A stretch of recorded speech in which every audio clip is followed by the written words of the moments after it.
Welcome to the Featured Anime Podcast. I'm your host, Jack. And I'm Rick. And today we are talking about High Rise Invasion, which was a recommendation from Jeb.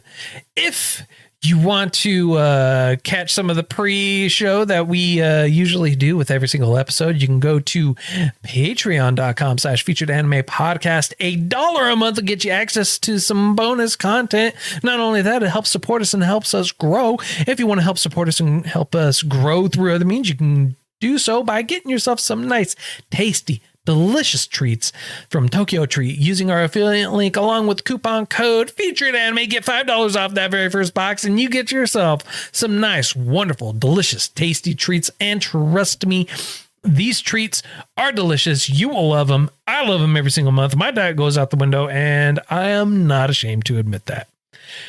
If you want to help support us, help us grow through other means, and buy yourself some swanky swag at the exact same time, you can go to shop.featuredanimepodcast.com and buy yourself some swanky swag there.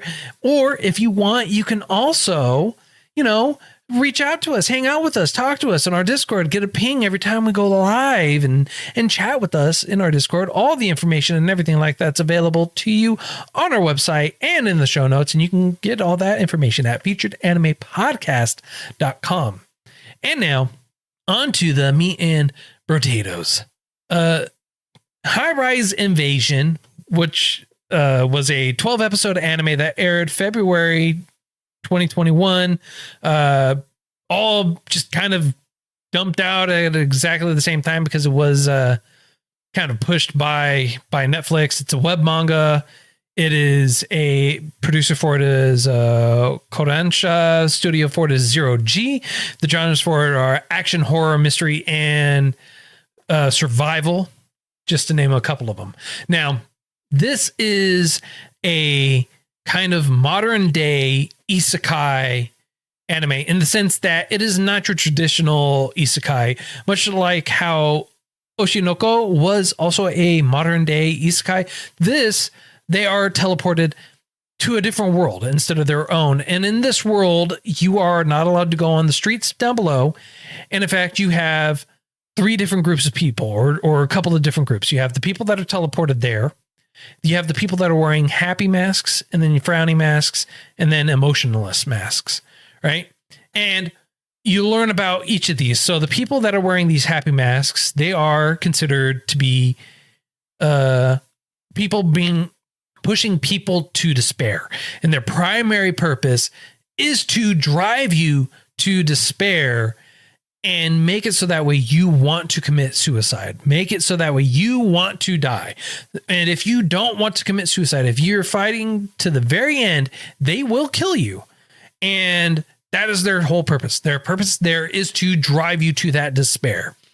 You have people who are wearing frowny faces and they're sad, and their purpose is to more along the lines prevent you from going beyond the boundaries of this world or game. So there are very strict rules at which certain things must be adhered to, and that is their primary purpose of it. And then you have the emotionless ones, which are there just to basically kind of drop resources and move about their day. So it's kind of, think of it a little bit of like Fortnite or PUBG or any of those games where you're just kind of like dumped into a situation. Instead of having an area where it's continually shrinking, it's a free for all kind of a death match, Darwin's game-esque type thing going on where you are striving to be the last one standing. I mean, now here's the question with that. Is it possible, do you think, to choose a particular mask yourself? Yes. And okay. Well, yeah. Yes. To answer that question, yes. And this is kind of shown and strewn throughout as you kind of go through. So you're following Yuri, who is teleported into this world, and her primary purpose is to find her brother, Rika. In the process of doing that, she learns more about the world, learns more about what's going on and what's happening. And basically, when you put on one of these masks, your entire senses, your entire being is overwritten. And from the looks of it, it's overwritten via code, technology, what have you. But the second you put it on, you cannot take that mask off. You can destroy it. You can throw it away. You can do whatever you want. The second you put it on, though, you have to keep it on. And you can take it off for a short amount of time. It's not like you can go forever without eating because you still eat. Mm-hmm. But that's it. Like, and if you don't have that mask on, you still receive signals. However, the signals you start to receive after the mask is taken off for a set amount of time is you are told to commit suicide. You are forced to commit suicide. And I say forced in the sense that the programming that is inputted into you sends a signal saying, kill yourself. And it doesn't matter. You could be pinned down to the ground. If there is a way for you to die, if there is a way for you to commit suicide, you will do it. And it's not like it'll be hidden so that way you can. It's like straight up, period. It doesn't matter, even if you're bound and gagged. Yes, I mean, we saw someone bite their tongue off, and in a rather gruesome way. It was interesting, to say the very least. Yes, but I was curious. There are, as you said, there are a few different masks. The faceless masks. There's got to be a certain amount, only like a limited supply, if you will. Now, is it, in your opinion, do you think it's possible that if you had a group of people, one could be considered the God candidate, and then the others will just support them? Meaning like, okay, I'll put on this mask, and hopefully I'll get this, and I'll get this mask, and hopefully I get that. You know what I mean? Vaguely, although you kind of like jumped the gun a little bit talking about the God mask, because that's not introduced until much later on. Towards the end. That was one of the ones you listed. Nope, I listed 3: happy, sad, and emotionless. Oh, you did. It's all right. I apologize. But again, it follows suit, right? It's the exact same thing, right? It's not the second they put it on. So to answer your question, I feel like, yes, there is a finite number of masks. The exact number of that is unknown, right? You can put on a mask, and at that point, it's not going to really matter. The number, because you can reuse that mask multiple times, and they're shown to be kind of durable, fairly durable. Except, of course, the God ones. Right. Those ones, the second they are one-time use. You put them on, their very specific purpose. After they're done doing what they're doing, they fall apart, and that is it. And it's so take the happy ones, right? The happy ones, their primary purpose is to drive everyone to despair. They're called angels, and you're pretty much emotionless once you put that on. Like, your sole purpose for whatever it is a very specific thing. Mm-hmm. And that is to drive people to despair. Drive people to why specifically to despair? Why specifically push people to the point of suicide is unknown to me. But yeah, they don't really clarify ever. But I don't want to misspeak, because I literally watched it in the last 3 days. And a lot of information was thrown at you at one time. The flow of this anime is very sporadic in the information dumps, if you will. You'll have a bunch of like really tightly compact paragraphs, let's call it, of very useful, highly I don't know. It's a lot of information that you will use that will become apparent if you listen. And in the next episode or two, it's very slowly just confirming the information dump you got. And I had to watch, I think, episode 2, like 2 or 3 times, just to get everything that they were trying to say and trying to imply. That didn't really happen until like 4, 5, and 6 episodes in. Right. So, and like with the difference of the defects of the masks they offer, and the difference of the strength. For instance, one mask does not necessarily make you stronger than the other. Your base stats just get amplified and then put towards a certain path. So for instance, Yeah. if you're already strong and you get a happy mask, it does not necessarily make you any stronger than if you wore a frowny face mask. But for some reason, the categories were different. Like it seemed like the frowny face masks had more authorities or leniences, if you will, Differences. than the happy face ones. So, and this is talked about much later on in the anime, but the frowny face masks, the sad masks or angry masks, right? They're called guardian angels, and it's basically their purpose is to oppose God and what they're trying to do, right? They're there to protect and create to protect the realm, right? The angels are there to push people to despair, basically kind of, I don't know, forge them through the fires of despair or something like that or whatever, trying to force them to have that will to live and drive and make it so that way they want to live, I guess. Yeah. I don't know. And if you lose that will, then you're not good enough. Exactly. I will say the one thing though that I feel like is kind of counter to your argument, right? Mm-hmm. And the reason why I say it's kind of counter to your argument, I feel like it's not just like your base stats, that it's your whole perception and desire of X. Pick your flavor as to whatever it is, right? Okay. And the reason why I say that is because the happy face of justice.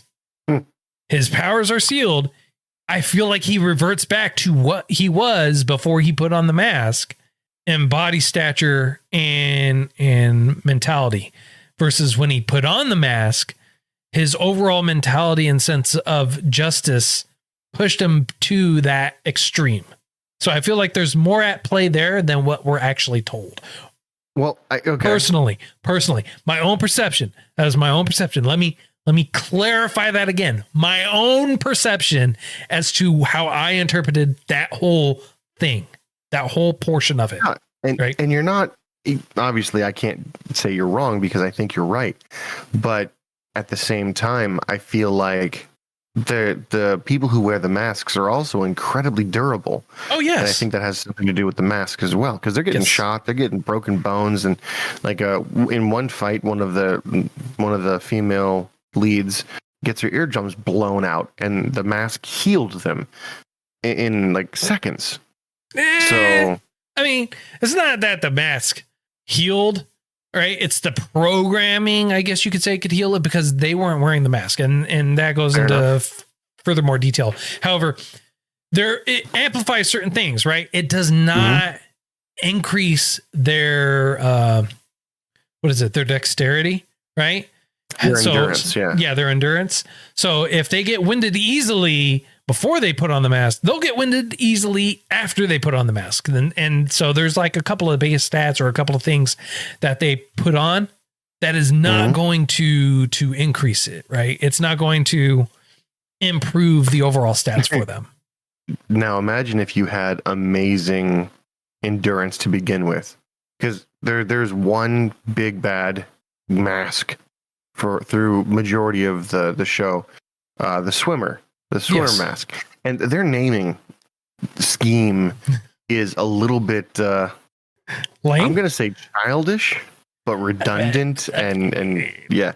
I mean, to be fair, I'm slasher mask. I'm knife mask. I'm grenade gun mask. I'm white feather mask. To be fair, right? If you're in a situation and everyone literally has the exact same look, right? They're the exact same mask on, and there's no other identifying feature other than their clothes that will stick out like a sore thumb, literally. What are you going to do? Like, oh yeah, it's Joe Bob over there. You know, he stands at 5'7", blah, blah, blah, with brown hair and, you know, slightly off beige tan. No, you're gonna say it's the. No, you'll say it's Joe Bob.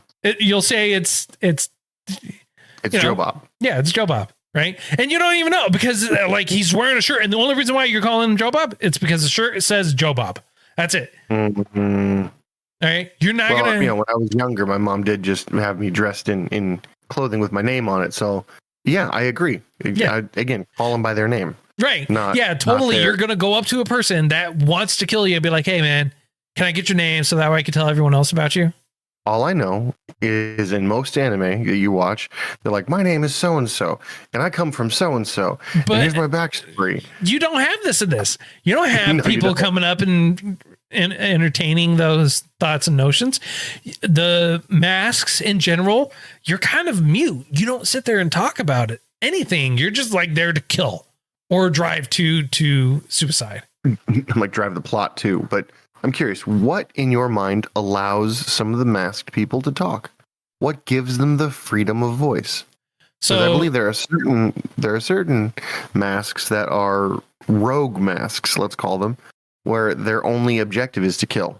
And I'm curious to know where that initial Are you talking? I feel like I know the one you're talking about.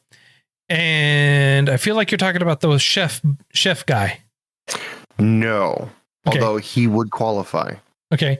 If you're talking about the ones that have been basically assimilated by the God candidate, as they like to call him, that would be why.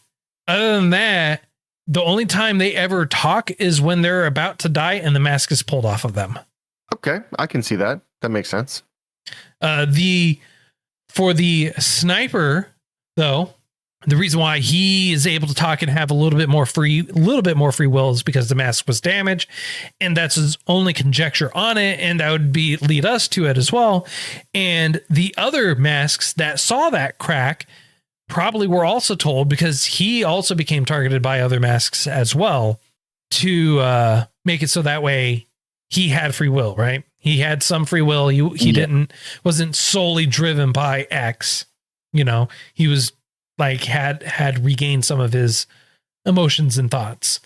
I mean, that's understandable, but even still, the fact that he had like a home that he could go to and freshen up and sleep it off, essentially, that there was a facility where all these angels are able to go back to, or the masks people are able to go back to, and just, well, I just did my 9 to 5, kick off your shoes and enjoy the rest of the night kind of thing.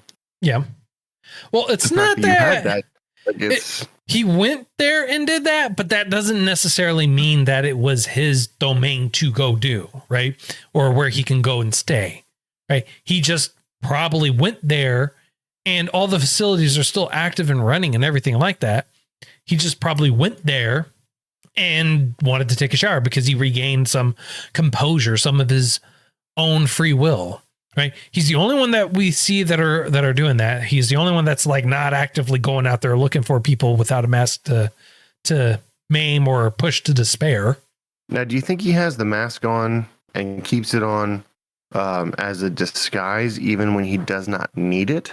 Or do you think he just needs it all the time? Like just flat out? He does need it because as stated, the suicide command. And this is further reinforced when he goes into quote unquote hibernation, right? Yes. He is told, I removed all these other ones except for the suicide command is removed. So you do have to keep your mask on in order for that to not be initiated. Interesting. So, and there are some people who are closer to God, as they call them, who have the ability to basically either turn invisible to any of the masked people or instantly turn them into friendlies. It's not that they turn invisible to the masked people. It's they're told not to kill the candidates. And if they're on the same wavelength, they have the opportunity to take them as a partner and basically assimilate them into their collective as their part of their legion of angels, so to speak, is my interpretation of it. Because it only becomes a prevalent thing when they encounter someone who is on the same wavelength. And this is further clarified with the other ones as well. So you have someone that's able to, that they were able to find 2, someone that was able to find 30, someone that was able to find I don't know, 5, 6, 7, whatever. And those are the ones that you see kind of talking and having more personality versus everyone else who doesn't have that. Everyone else is driven by a single thought, single motive, and that is it, versus the ones who are part of the God candidate groups where they're given more emotion, given more thoughts, given more free reign, where they're able to kind of go out and do a little bit more, aside from the one that has aside from the defective mask, so to speak. I guess it just seems like a lot of conjecture, if that makes any sense. It just seems like a lot of unnecessary stuff that was said and gone through, and like my question goes back to very first episode. How did she know to call her brother, or she just called everyone she knew and her brother finally answered? Because it looks like her brother was there for a minute. So did he just disappear and she's just like, I'm in a new world, I'll try my brother? Probably.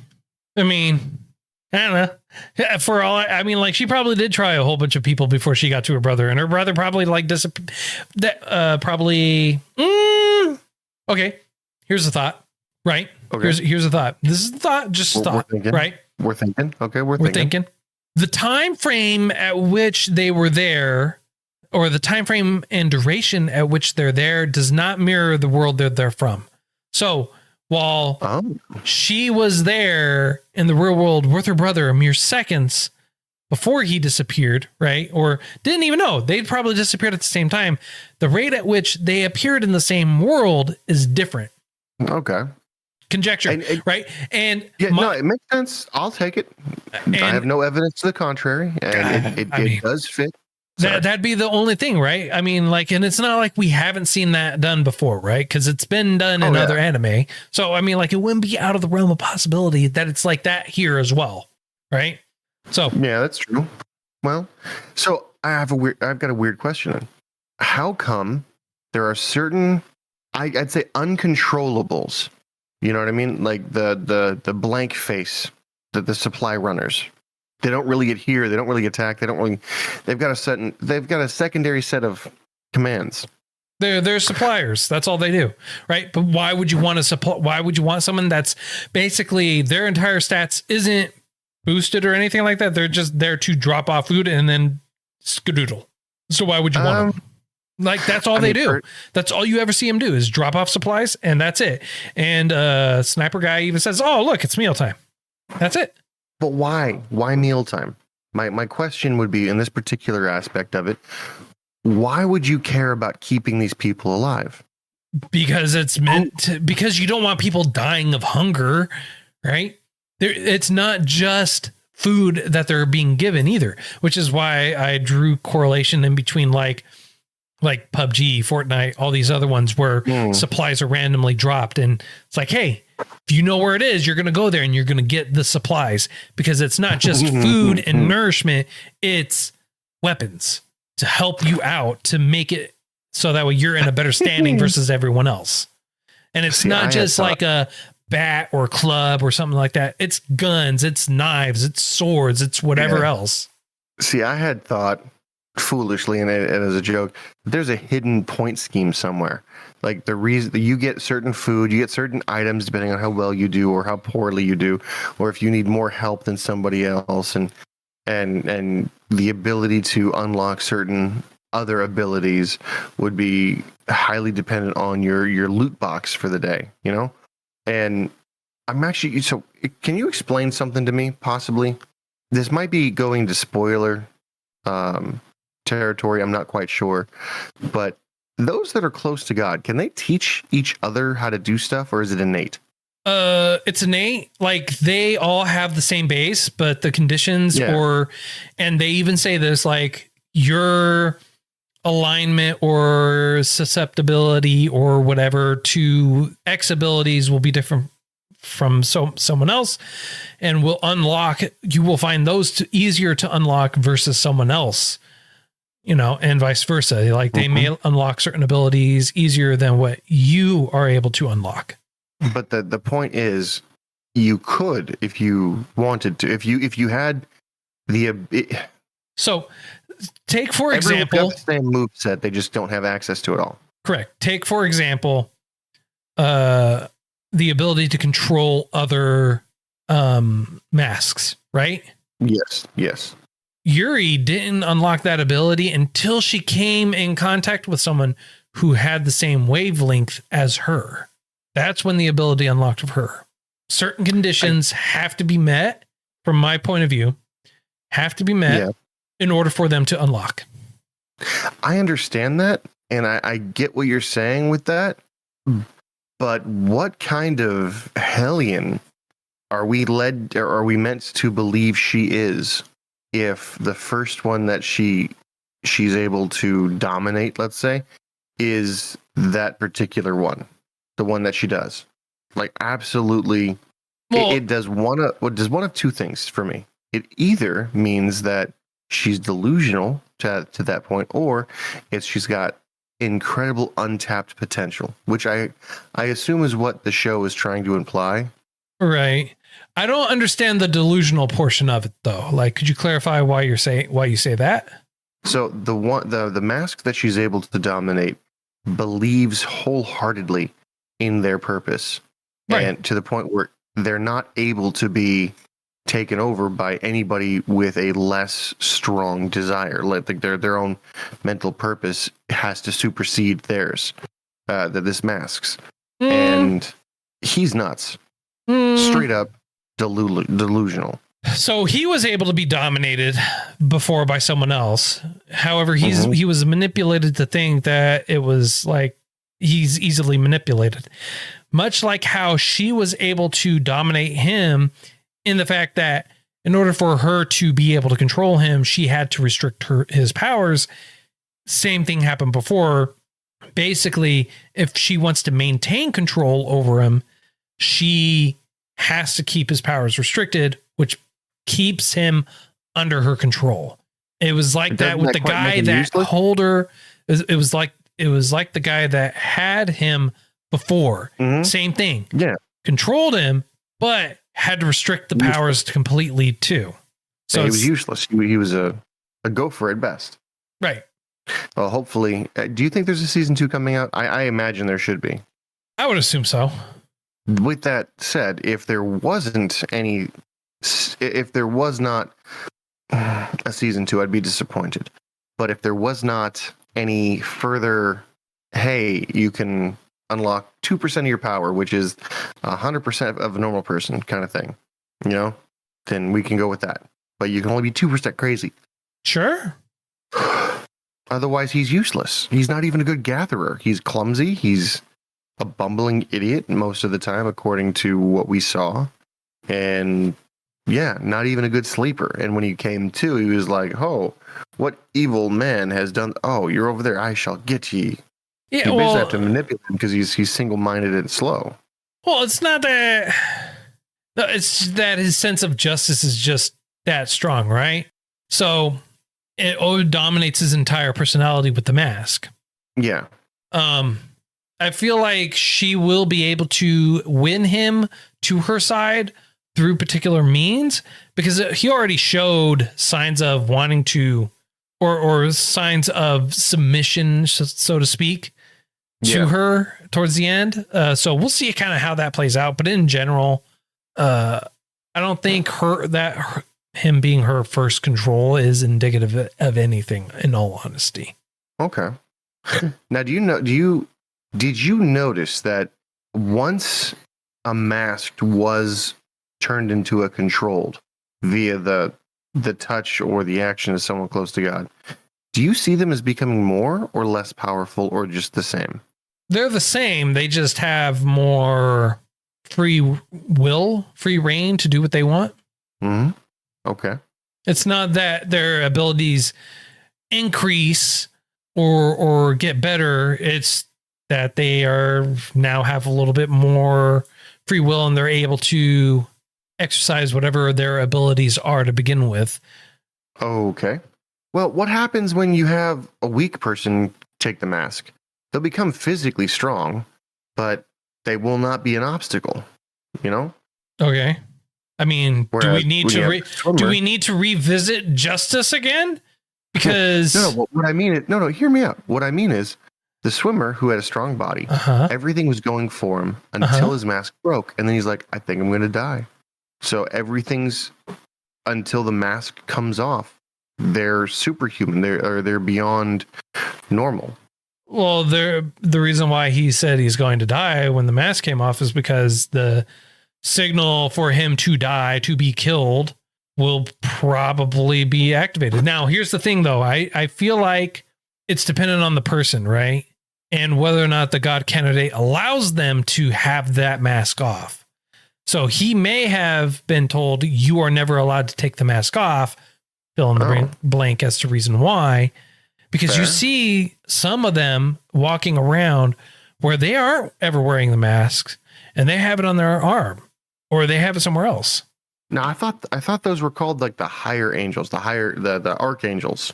Those would be the frowny face angels. Yes. Not the regular talking angels. about those. Those still have to wear masks too. Well, not one of them. The ones we're talking about right now, the one I'm referring to was he wasn't a frowny face. He was a happy. She didn't have a frowny face. She didn't have an angry mask. She had a smiley face mask. Oh. Again, it has to do with God candidate. Who was the one that told Yui where the God mask was? It wasn't one of the God candidate ones. It was a sad face one. But again, she never took off her mask. Oh, that makes sense. Okay. I was confused. I'm like, yeah, no, that makes perfect sense. So I don't know. There's honestly a lot in this anime. A lot of there's a lot honestly to kind of try and keep track of. There's a lot to keep track of, and there's a lot of information that they really kind of gloss over for it. Yeah. The stuff you want to know more about, they're like, maybe not. Right. Most of the time. I mean, like we're talking a lot of about our conjectures, our thoughts, our viewpoints on it, things that we feel like should happen, are happening, or anything like that. But honestly, there's a whole lot in here. There's a whole bunch in here that is just them kind of doing the exact same thing as us. We're trying to figure out what's going on over here, trying to figure out what's happening here, try to figure out what this character is all about, try to figure out what that's all about. Mm-hmm. And you don't really ever get answers. You get some answers, you get some to wet that beak, but you don't get much more beyond that. True. Very, very true. I was trying to add to it. I there's not much I can do, man. Yeah. All right. Well, honestly, I don't have too much more I can talk about. I mean, we could talk about a lot more, but I feel like we'd end up going right back to like trying to figure out, or just trying to like minute details of like, well, what about this thing over here? What about that thing over there? It's like, you know what? It's like at this point, all I can say is totally open ending, totally does it a disservice, and it's ridiculous that it's only 12 episodes long to give us such a small amount of information. Well, it sounds like you actually liked it a lot and you wish there was more to it. I hate open endings and I hate not having answers. And that'll come in season 2, I'm told. Sure. Okay. Little burn on my when have I not been consistent with that hatred? It's like I can rate it a 1. It's like I would have loved answers. Is there a season 2? Yeah, because I'm a completionist. I'll watch season 2 and get my answers. Hopefully. Fair enough. I mean, I would too. I can see that. All right. I feel like this is a good spot for a rating, sir. How about you? I concur. All right. So on a scale of up to 10, sir, how would you rate this? Surprising, actually. So for me, the beginning sucked. Very slow, very, very hard to get into. But once you were there, once you gave it 3 episodes, it picks up. So it's not getting a 10, obviously. It's not getting a 9. I'm going to give it I was going to say 6. I'm leaning towards a 7. No, I'm going to give it a 6. I would recommend this to other people. I wouldn't push it that hard. Would I want to watch it again? Only as a precursor to season 2, just like a refresher. So I would gloss over it at best. Okay. To answer CJ's question, no, TNA didn't come in too late for Rick. It was there at the very beginning. Like episode 1, it almost became like a runaway like TNA. Now, granted, you had TNA all the way throughout this entire show. This entire show, the entire series, all 12 episodes. There wasn't a single episode where there was not some TNA in some fashion being shown. Yeah. In some way. So that I can say for sure. And that is something I will kind of warn everyone about. This is like TNA every single episode. Now, the one thing I did find kind of interesting was that once clothes were ripped, they maintained a ripped state throughout, and they made no effort at all to find replacement clothing. It's like, oh, what's this? I'm walking around with my bra just out and I have a torn shirt straight down the middle. Yeah, that's totally cool. I'm not going to try and find something to cover myself up. What's this? My entire slide of my skirt's ripped open? That's totally all right. I'm not going to try and find something to cover myself up with, even though there's apparently clothes and other things everywhere for them. But, you know, that's in the delivery as well. Oh, yeah. Yeah. So, for me, I'm going to give it a 5. Very middling for me. Didn't get too much information. Didn't really get the answers to my questions. I was given more questions than what I had at the start. I do find it an interesting watch in the sense that it's kind of like a battle royale, King of the Hill style anime. But that's you know, that's my own point, my own viewpoint on it. Fair enough. All right. Next week's choice comes by way of recommendation from CJ from the Anime Anonymous podcast. And they are recommending Ningen Fushin, which is going to be an interesting watch. Rick apparently has seen it before and doesn't remember it. I started it, never completed it. So we'll see how that all goes and plays out for us. If you enjoyed this week's episodes and you feel like we did it too much justice or not enough justice or any point in between, feel free to reach out to us. All our contact information is available in our show notes. You can also go to featuredanimepodcast.com to get all our contact information. Reach out to us, leave recommendations. We welcome it. We truly do, and enjoy every second of it. Also, if you want to help support us, help us grow through other means, and listen to some of the pre-shows that we put out there with almost every episode, you can go to patreon.com/featuredanimepodcast. $1 a month will get you access to some bonus content. Also, if you want, get yourself some nice tasty treats, something to fill up that belly and enjoy yourself with, you know, while you're watching some great anime out there. You can use our affiliate link for Tokyo Treat and then coupon code Featured Anime. Get $5 off that very first box. And trust me, those treats are worth it. They are also worth it. They are delicious and tasty. I do highly recommend it to you. And if you want to buy yourself some swanky swag as well, you know, and you know, help support us by that means, you can go to shop.featuredanimepodcast.com. And until next time, I'm Jack. I'm Rick, and we'll see you next time.